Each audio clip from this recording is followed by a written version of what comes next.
r/AskReddit. Posted by you/I totally do not wail. Serious, what is your I was that close to dying moment? What I remember, I'm 11 years old, playing outside, and it starts to rain. I wake up in the hospital 3 days later. What happened? Lightning struck the ground next to me. I was knocked unconscious, thrown into the air, my heart stopped, paramedics used CPR and a defibrillator to bring me back. I'm all grown up now with the only long-term effect being I have no memories of that summer before being struck. Which kind of sucks because that was the summer we went to Disneyland. May 10, 2019 I was rear-ended by a dump truck. In a coma for 42 days and now I can't walk. I'm immunosuppressed and breathing is compromised, so who knows what the future holds. Life is good people, so enjoy every day. Shit, I remember when I was almost rear-ended by a dump truck. I looked in my rear vision mirror to see one coming at me at like 80 km/h while I was stopped in a traffic queue. I just stared and assumed I was about to die. He slammed on his brakes and swerved into the next lane, tires smoking. I feel so lucky. I wrote an email to the company outlining what happened and telling them to thank the driver for his quick reaction.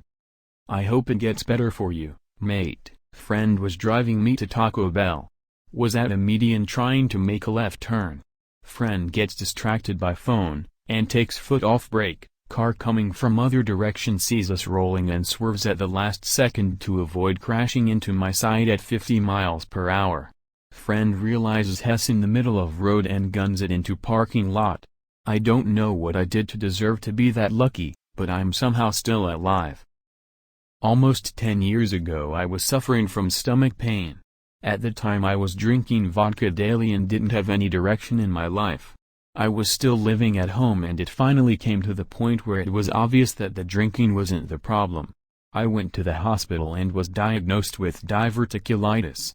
I waited so long to be treated that I was as pale as a ghost and required emergency surgery to correct the problem. After all that happened I took better care of myself, but just recently I was taken to the hospital again for severe stomach pains. I required emergency surgery again to correct a hernia that formed and was cutting off blood to my lower intestines.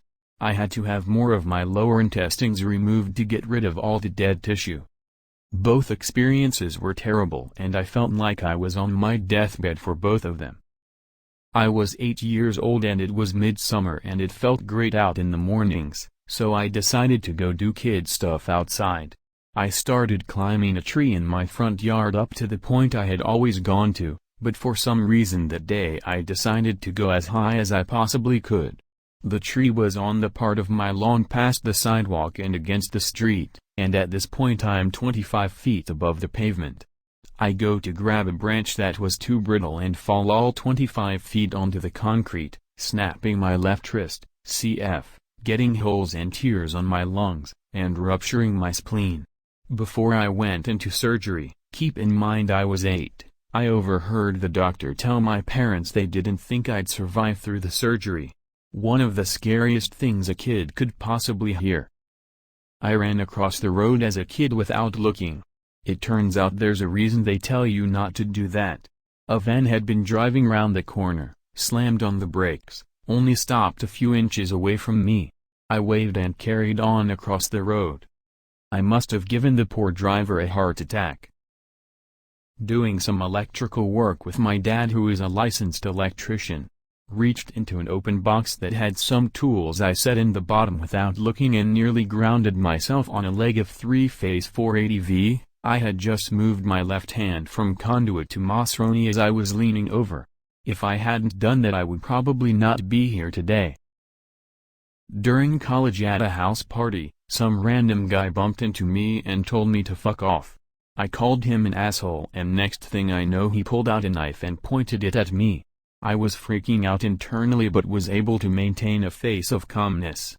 I just shook my head at him and he walked away. I then sat down on the couch and started hyperventilating because holy shit, he could have killed me. I have two. I worked overnights at a department store unloading trucks. We had an indoor bay where the truck pulls right up at floor level. Well, there was something leaning against the door when we opened it and it fell in between the truck and the wall. We told the truck driver to pull forward a few feet so we could get it. I jumped down and heard the brake release. He claimed his foot slipped. Anyway, I heard that and hit the deck. A second later the truck slammed into the wall right where my neck was. A few years ago, working on a construction site, I was working on a chimney. We had to build our own scaffolding for the roof peak because it had a very steep angle. Well, the guy who helped us build it didn't screw down the plank. So when I was on the left side and my co-worker was on the right, who's much bigger and heavier than me, it turned into a seesaw. He slipped and I fell over behind him. I was able to get a grab on the chimney, but when I grabbed him, he was too heavy and moving too fast for me to hang on. We both slid down the roof.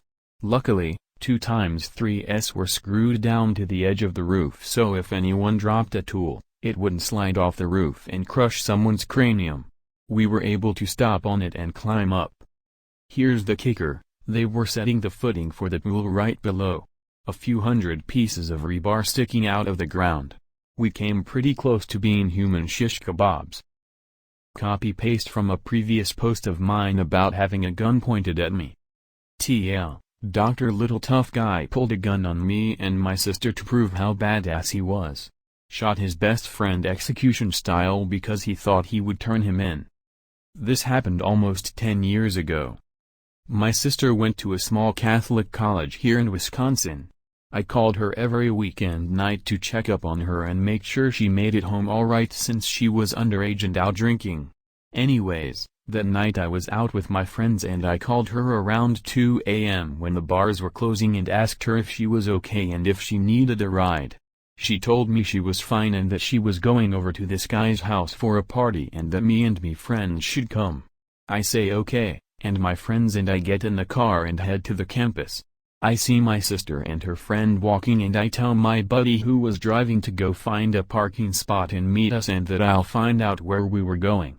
I walk over to my sister, and as soon as I get to the curb, this little dude who must have been 5'0" and 110 pounds turns and starts screaming from down the sidewalk. He's screaming all this bullshit about, "Do you know who I am, fucker?" I'm thinking, what the shit is going on? I'm a pretty big 6 feet 4 inches dude and I could crush this dude with my boot. All the while he's walking towards us still madder than hell about something, still yelling. He gets about 5 feet away from us, reaches into the pocket of his hoodie and pulls a gun. The gun goes off when he pulled it out of his pocket, and I'm guessing that my guardian angel made that bullet go between me and my sister without hitting us. At this point I'm thinking it was a toy gun and I'm going to punch this little fucking twerp into the ground. My sister, God bless her drunk soul, was yelling, "What the fuck, Dave, what is this shit?" The kid points the gun directly in my face about 1 foot away and says, "You know you're fucking with Aladdin King, right?" Points the gun at the ground and fires again. I lost my hearing for a split second, and I've been around enough guns to know the sound of a gun being fired versus a fake gun. These 3 kids take off down the road again and disappear between some houses. I call the cops immediately, and 30 fucking minutes later a cop pulls up and does a cursory walk down the sidewalk, and heads to his car, not seeing anything amiss, I guess. He then proceeds to canvass the neighbors who had come out of their houses and ask them if we were making this up. No bullshit, not even asking if they saw anything or heard anything, just straight up asking if we were lying. I say fuck this noise, and bust out my flip phone and start walking down the sidewalk and find one of the bullet casings. I yell for the officer and he shines his flashlight on it and calls for backup, and 2 more cars showed up within a minute. They split us up and take our stories. Apparently, my sister knew one of the kids the guy who pulled a gun on us was with from high school. They were talking at the bar earlier and he gave her his number and said they should hang out sometime and that they caught a cab down there, and he asked her for the number of a cab company so they could get a ride back to his house. My sister tried to give all of that information to the cop who interviewed her, the first cop on the scene, but he said they wouldn't need that. So they let us go, and that's where the story ended, I wish. The next night I get a call from the girl I was dating who went out for a bachelorette party saying that her street was all blocked off by cops. Could she sleep at my house? That Sunday I get a call from a county sheriff asking if I could pick this kid who pulled a gun on me out of a photo lineup. This happened in a jurisdiction handled by the city police, and I got a call from the county sheriff who would never handle whatever the misdemeanor/felony is for shooting a gun in public. They asked me if they could show me some photos and pick this kid out of the photos? So the timeline of events that became clear on Monday was: kid shoots at me and my sister. Sister tries to give police the name of the kid he was with, his phone number, name of the taxi service they called. The officer wanted none of that information.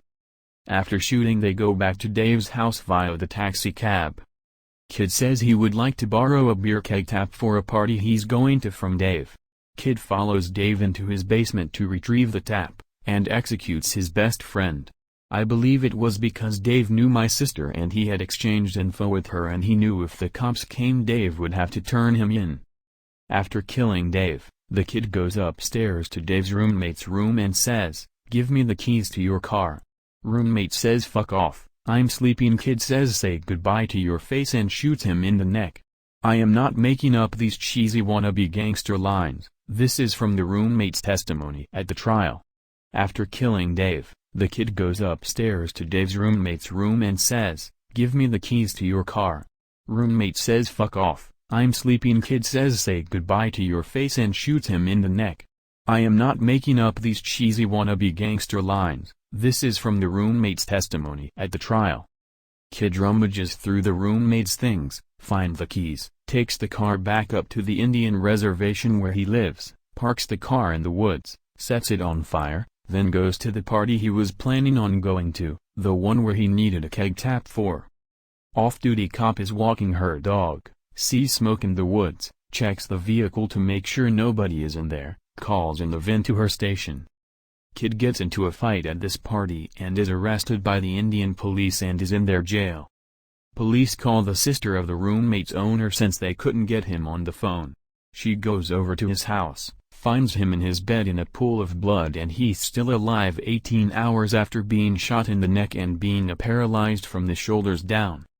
The reason it was a small world incident was because the girl I was dating couldn't get home that night because her street was blocked off by the sheriffs who were at the murder scene. She lived less than a block away from him. To wrap it all up, the kid was convicted on murder 1, and attempted murder, and I believe he is in the same jail as Stephen Avery, or at least he was when I checked a couple of years ago.